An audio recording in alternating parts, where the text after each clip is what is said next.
welcome back to the podcast. I'm so excited for this fun conversation with, first of all, my dear friend, Jane Ballard. She is a psychotherapist and women's wellness and well-being advocate. She is also a sobriety coach. We went through the same program, the five certification program where we connected with other incredible women, and we've been close friends ever since. So, welcome, Jane. How are you, first off? I am doing well, Megan. Thank you so much for having me on today. It's a pleasure to be here.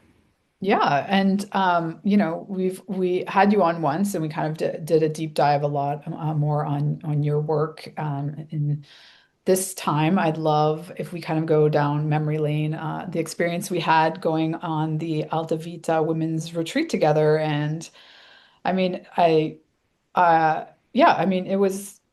I'd love to hear your thoughts, first of all, on like why, and you can decide like how much in depth you want to share, why it was like a good time in your life to, do something for yourself. Yeah. Well, I mean, as a woman in my mid-ish 40s, I think that the saying that we hear about how like the first half of your life is spent like climbing the hill and preparing and figuring out who you are, and then the second half of life is kind of letting go of a lot of that and being who you authentically are and growing into that. I think there's so much truth to that in what I've Mhm. experienced, 6 years into this decade of being in my 40s. Um, and it's a very freeing, liberating time of life. And at the same time, for women, we are going through this massive shift hormonally, as we are in this perimenopausal phase and hormones are shifting. And historically, there's been a lack of information about that. And women have suffered as a result. And I think one way women have suffered is through invalidation of the symptoms that they've experienced. Mhm. And so when I heard about you doing these medical retreats and giving women clarity and empowering them with information about their health, I was super interested in that because I think our healthcare system is designed to treat symptoms, but not necessarily to prevent symptoms or to lessen and manage symptoms, as Yeah. they arise. Yeah, and specifically And on then, that point with hormonal shifts, like I think there's like a lot more information, a lot more awareness, but maybe not still in the general population about how taking if hormonal therapy is potentially something you want to look at, you really want to be doing it in more of a preventative, not reactive scenario. And so understanding, what your baseline is at this point in your life of what normal is for your hormones mm-hmm. is really powerful so that, if and when you make a decision to take hormonal therapy, you're comparing your hormonal shifts to your own data opposed to some sort of, medical average. Exactly. And the other piece to that is even if you don't go down the path of hormone therapy, just looking at like how can we support our bodies as we go through this transition. One of the biggest things that I learned on this retreat is that my bone density has begun to decline and I'm at risk for developing osteoporosis. And, had I not gone on this retreat, the US doesn't screen for osteoporosis till age 65. Which So is that's so insane to another, me. Like if at that it's point you insane. already have You it, already but you have it. don't. Like, Right. And that's almost 20 years away for me. I mean, I'm 46 right now. And so now I am armed with this information where I can actually do things like lift heavy weights and take vitamin D and calcium and change the foods, incorporate different foods to support my bone mass and my muscle mass, to prevent this from ever even being an issue. Whereas, had I not gone on this retreat and done a simple DEXA scan that the US would not recommend and insurance wouldn't cover until 20 years from now, yeah, I it's would an likely have osteoporosis in my older years that could have easily been prevented. Yeah. I mean, in that, like, that's just like one tiny thread, which is, One tiny piece of the whole workup that we did and all the, all the information that I was armed with. And that's, to me, that's just priceless. A long time ago, I was talking with a friend of mine who was kind of having some strong emotions about my decision to give up alcohol. And, I was saying, that alcohol is a classified one carcinogen, and it has been directly linked to breast cancer, not just a correlation, but a causation. It can cause breast cancer. And this particular friend has a history of that in her family. And she's like, well, I'm not just going to live my life in fear. I'm not just going to quit drinking because I'm afraid of developing cancer. And I'm like, that's not what I'm saying. Like, arming yourselves with information and taking strategies to prevent disease isn't living out of fear. To me, it is taking our power back and doing, being really realistic about what do we have control over and what do we not. Mhm. Let's accept the things we can't control and tolerate that uncertainty. And then let's take our power back with the things we can control and do everything within our power to live a long, healthy life that's not just long, but also a high quality of life. And so, Yes. getting all this information, it's not about being fearful. It's not about being paranoid that something's wrong with me. It's about getting an accurate picture of what is my baseline of health right now at midlife, and what small steps can I take to make a huge outcome in the long run, or a huge difference in the long run.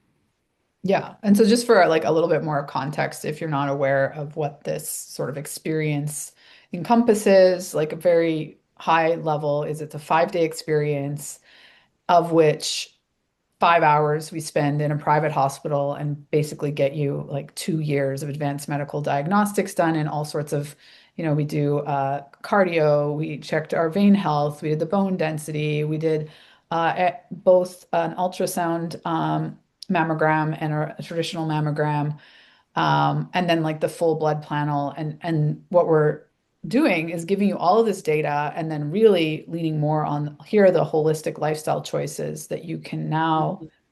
take. Um, Plus the gut microbiome test yes, that we did also. as well. And all of this works together in the sense that we have a team of more than a dozen at this point medical Right. experts that are looking at the same data, which both in the Canadian and the US system, like these things are so siloed. So you tend to be doing like a blood test for this specialist and a different kind of test for this specialist, and they're not communicating, they're not looking at the Mhm. same data. And I mean, it's inefficient and it's really not a whole body approach. So that's, Right. really core to what we're doing is empowering people to be more proactive, take their agency back, like you said.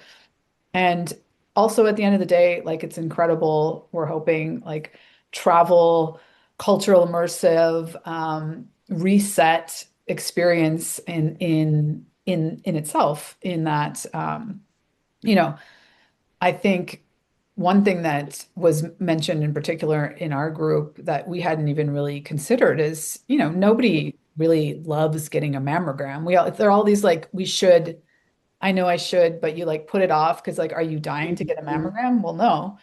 But when you do it with a bunch of other really cool women and it's like kind of like a social experience and you like, Yeah.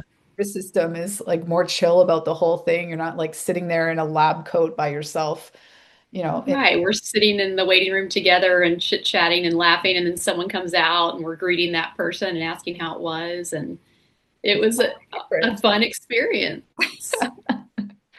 Yeah. And I want to say the five, like when you started talking about what the experience is, that 5 hours in the private hospital, that is mind blowing how efficient that was and how much we were able to do in that just one day, one half of a day.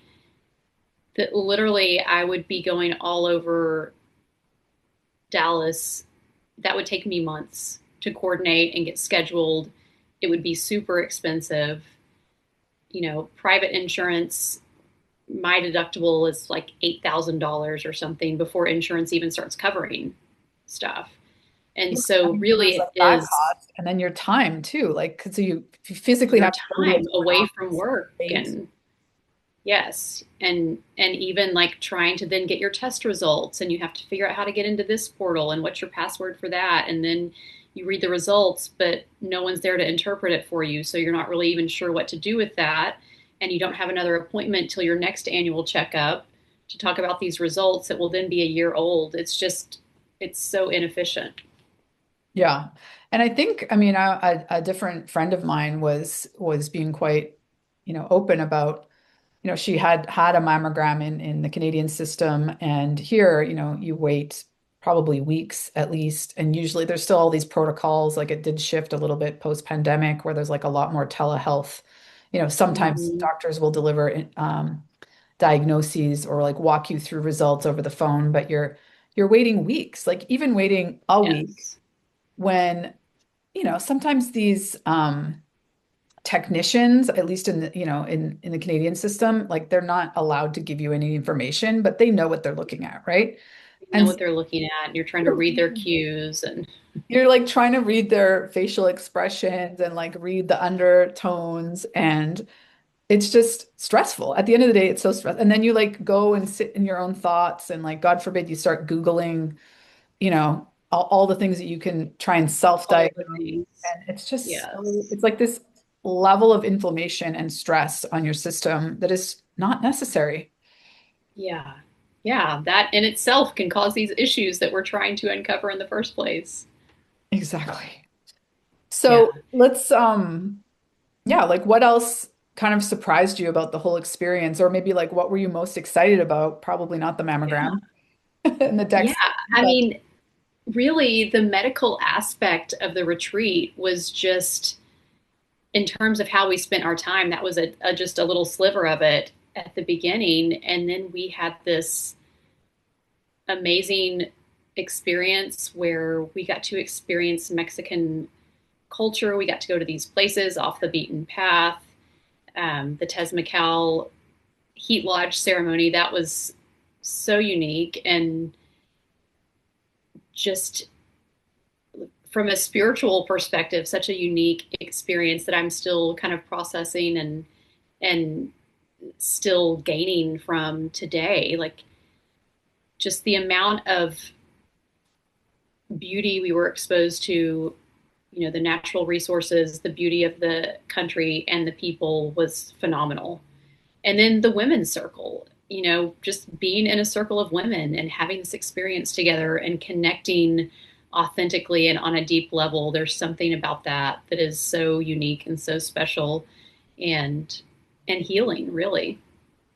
yeah, I mean, I think we forged a bond in the women's that were just on the retreat, but then we were kind of transplanted into this really powerful ceremony led by a shaman, and there were several Indigenous women that were in that circle with us, and there was kind of like a lot of layers of individuals that we brought in with their own wisdom. The Julio with his obsession and passion about everything cacao and being Well, like, the you know, cacao, yes. traceable. Like he can tell you exactly what family grew, the cacao that's in a given bar of chocolate. And, I mean, you he's a biologist by training, and so he literally knows the science of cacao.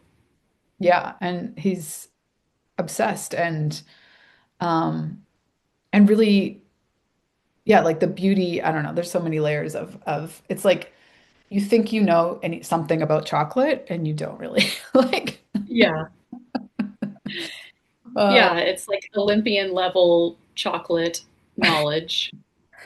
And then I hope like we really want to kind of, rewrite the narrative around a reset and reconnect because, the food isn't low calorie. The food is more of a cultural experience. Like we chose, chefs that are award winning because they really love the local ingredients and the culture and the traditions around those ingredients and incorporate them. And the beauty of that being, essentially farm to table, though that's not how they would necessarily Yes. describe it themselves. But um, It may not have been low calorie, but it was high quality, nutrition dense, delicious food. I yeah, mean, I came away feeling healthy and good. and the kind of like layer of love and art that can go into cuisine, I think, is really beautiful. And we picked, all of these, pieces that we've incorporated, our relationships we've built up over a decade. We used to live there. These are all things that we have loved to do for years and years, and taken, friends and family for years and years. And yeah, like the even just hiking up that waterfall, like that Mhm. waterfall is like one of the first, outside of the city overnight dates that Jose and I went on. Jose's my partner in this, he's the medical side of this whole project. And yeah, like I've been taking people there for a decade, and never, like every single time somebody like reflects something back. And honestly, I never, we get to the top and there's like a rainbow over the waterfall, and everyone are I don't, Yes, we have our rainbow photo. and it was just, yeah, I felt like one of the things that said to me when Lindsay, another friend who came down, when even I like called her before we went down, we went on that whole journey as a family, just to check in with the waterfall. And so Yeah. I sent her like a little video, and her take was like, I felt really good about like jogging around this artificial lake here in San Diego as like my nature thing for the day. Now, like hearing the intensity of that waterfall, it's like you Yes. forget the incredible impact that like true raw nature can have, Just just being there. in nature. Yes. I last night, I hardly ever watch TV, but last night I'm watching this Disney series called Pole to Pole, and it has Will Smith, Oh, I and want to see that. it's pretty cool. This one was on Bhutan, which is supposed to be the happiest place on the planet. And one of the things they were talking about is how healing being out in nature can be. And one of the guides that he met in Bhutan took him like nature bathing or forest bathing, and they were smelling the dirt and putting their feet in the dirt and rolling around on the ground. And this man had formerly lived in the city and worked a 9 to 5 job, and then he had a horrible car accident. And the way he healed himself was going and living in nature. And now he lives up in the mountains in nature all the time and just exudes happiness and peace. And I think that we we get so separated living in cities, having everything automated and convenient and at our fingertips. We're so separated from the earth, and that is, I think, where a lot of dis-ease comes from. And so going back to that, I think, is huge. Yeah, I mean, it's And calming on a nervous system level. And then yeah, I think like even like another example is when we were in the Temescal Mayan Sweat Lodge, right? Like at first it can be, I mean, there's lots of things about it that are intense, but for someone who's like really a city person to be like going through that experience just on the grass, I think yeah, like when was the last time you rolled around in grass or like laid down in just sat grass? on the grass. Yeah. And And so there's that's something like about a level making of contact with the earth that is calming. It kind of is a reset to the nervous system of like, okay, I'm home. I can yeah. relax. And so another huge kind of theme that honestly it was not so intentional, but we've threaded it to be more intentional is water throughout this. Chiapas itself, which is where we host the retreats, is a state in the south of Mexico. And Chiapas actually holds like a third of all of Mexico's water. Like it is one of the major water Wow. reserves of the whole country. And so then we go on this waterfall experience. The hotel, boutique hotel we stay at is titled Bo, which isn't exactly an exact translation of water in Mayan, but it's like the water that flows or something like that. And, Yeah. um, and then the whole experience of the sweat lodge, we were being like thread all of these symbolism of the sweat and the water of like processing and uh, Yes. And releasing like our own internal water was coming out of our bodies, and we're sweating it yeah. all out. Yeah. And then like the first night we have the a meal at this incredible new restaurant that's along this important river, and that river leads into one of the biggest canyons in the world, which moving forward, I think we might try and visit that as well. But it's like there's just a lot of water symbolism, and I think one of the most beautiful things about, tapping into the poetry of water is, just all of us could learn from like allowing things to flow in life. Yes. And also like this dichotomy of water can like, carve mountains. It's soft. Water can be extremely powerful.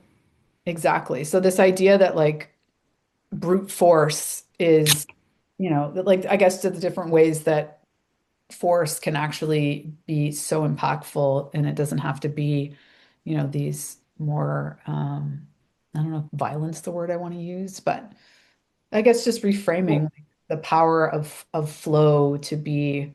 I was actually reading this book, I don't know if you've read it, called The Psychology of Money. no, but I feel like I've heard of it.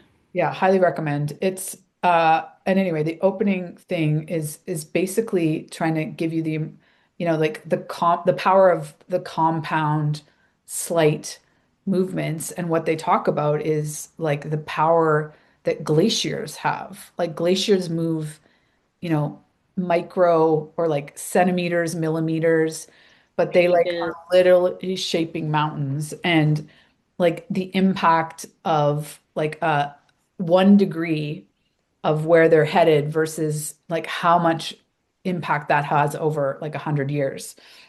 Yes.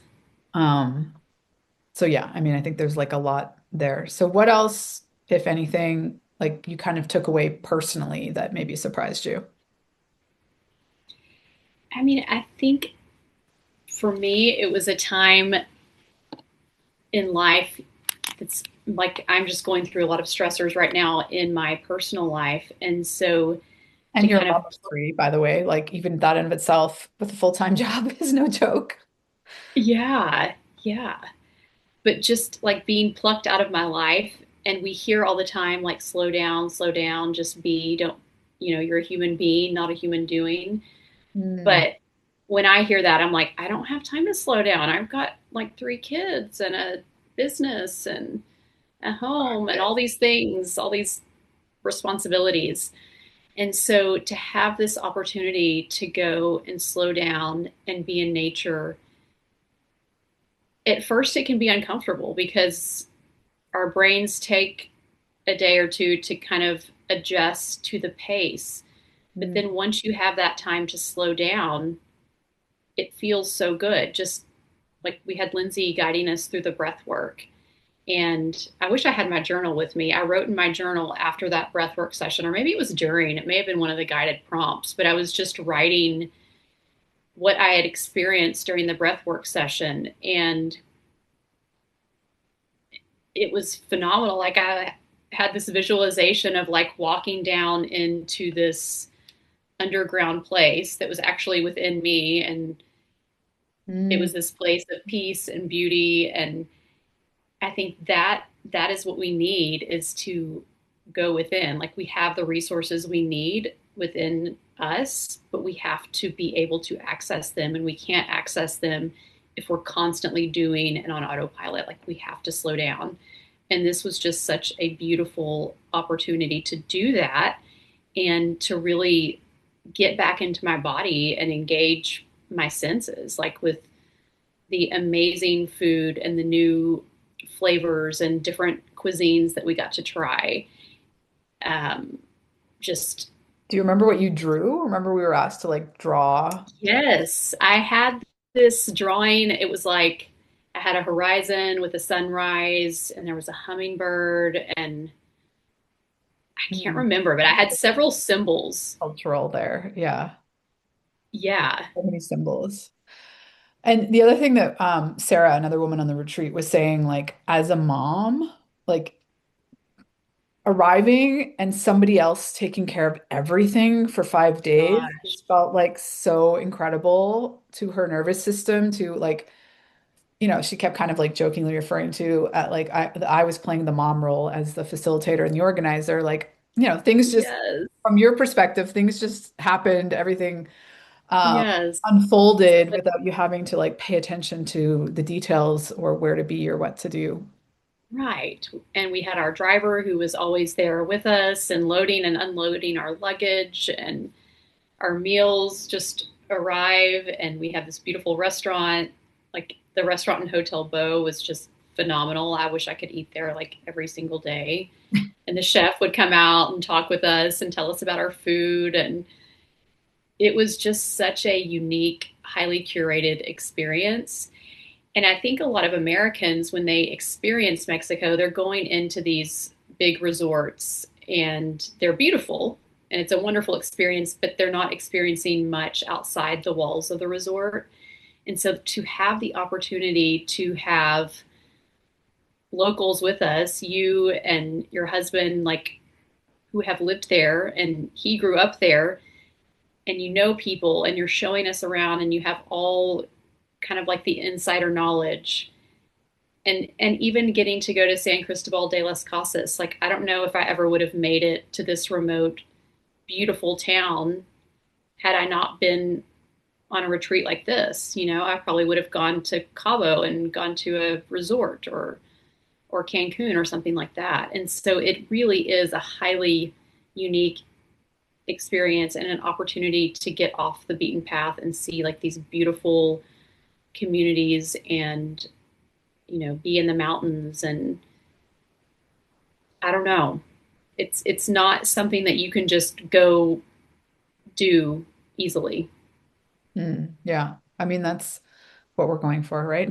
That it's Yeah. like such a unique experience that it's difficult to compare it to anything else. Yeah, but it's like it feeds the body, the mind, and the spirit. Like it was a spiritual experience just with the sound healing and the sweat lodge and just being in the beauty of nature.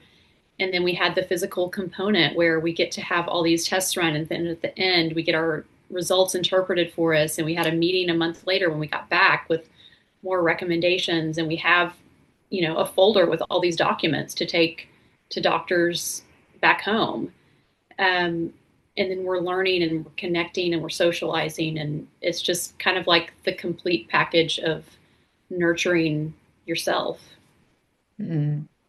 And so for you, like what was of most value that you saw in this type of investment of, because, let's face it, we're also busy. It's also an investment of your time, to decide like Mm-hmm. what are you going to do with your free 5 to 7 days?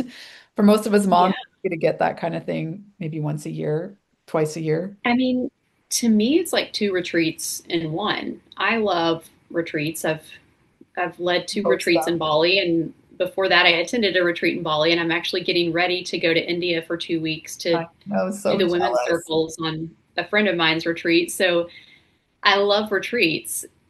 And so this experience is not only a fabulous retreat, but it's a fabulous opportunity to take your health into your own hands. And it's like it's a medical experience that you cannot get anywhere else. And it's a fabulous retreat.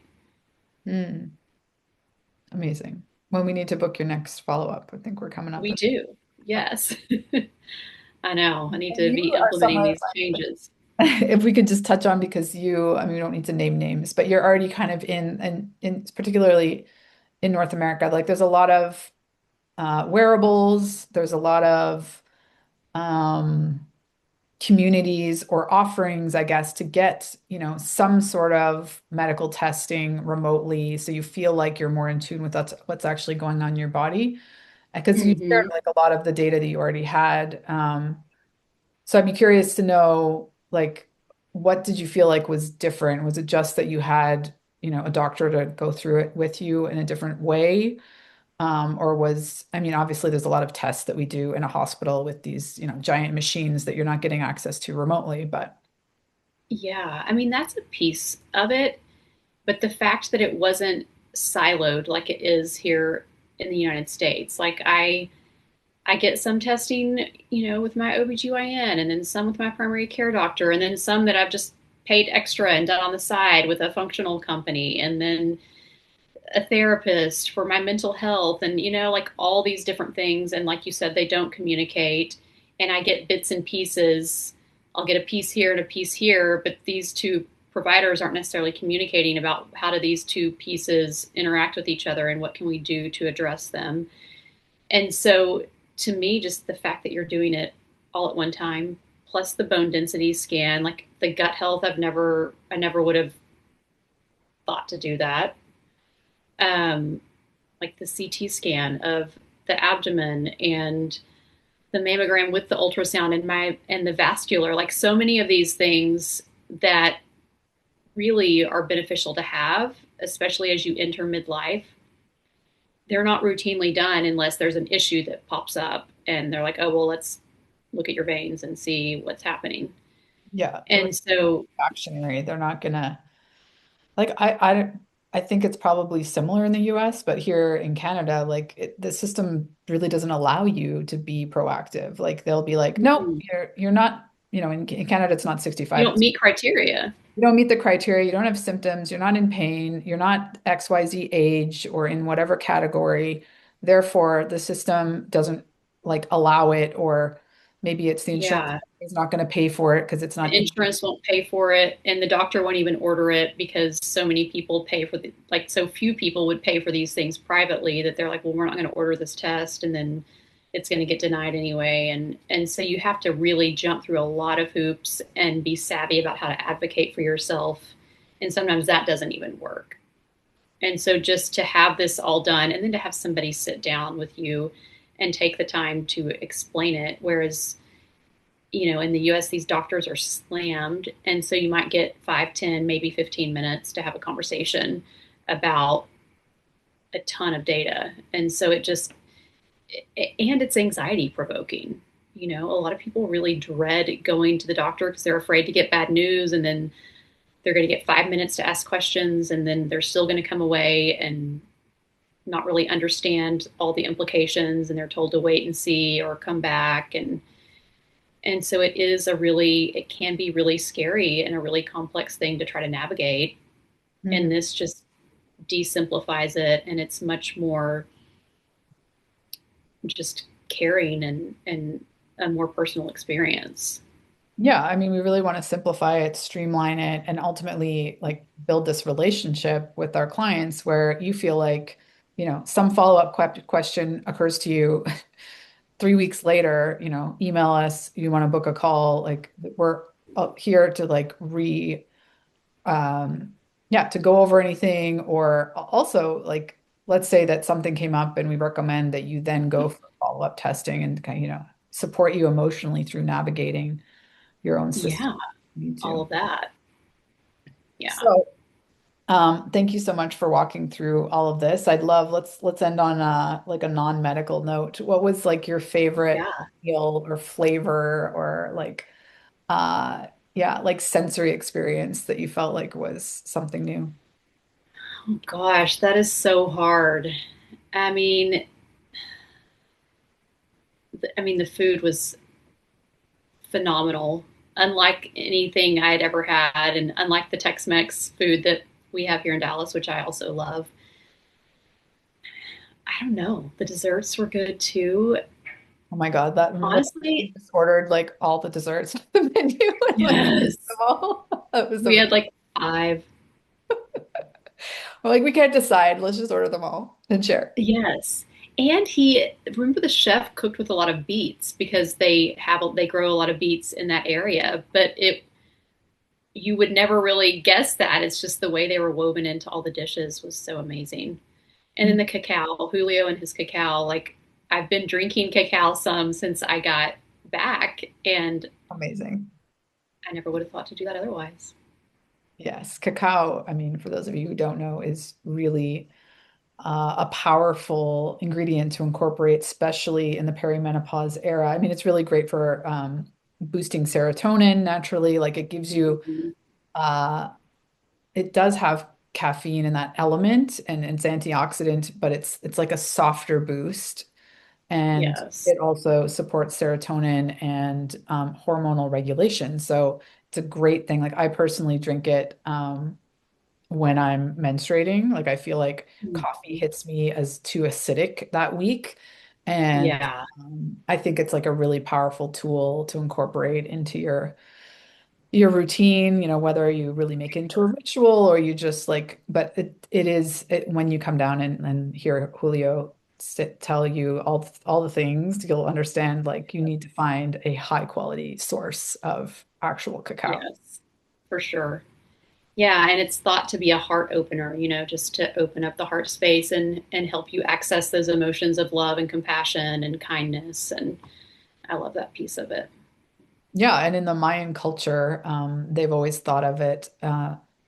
The cacao plant is the feminine energy because it grows underneath, it's hidden, it's dark, it's like Yeah. it's inside. It's kind of like there's a lot of symbolism similar to a uterus, if you will.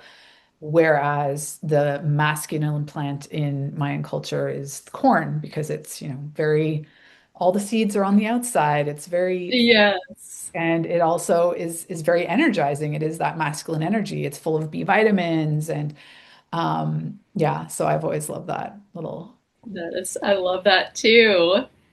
The womb and the something else. the corn. The corn shaft. All Sorry, a right. little too graphic there. No, it's perfect. Just edit that part out. Well, let's wrap it up there. Thank you so much for coming back on and going on this little Yes, nostalgic journey with me. I really appreciate I mean, it was such an honor to host you and I hope you come back someday. I And will. yeah, I also hope to get onto one of your retreats before you decide maybe to stop doing them. Yes, no. I mean, it was such an amazing experience. I mean, I'm just so grateful. And anyone who's listening, who's considering it, you won't regret it. Just Amazing. do it. Just do it. Yeah. Thanks, Jane. All right. Thank you, Megan.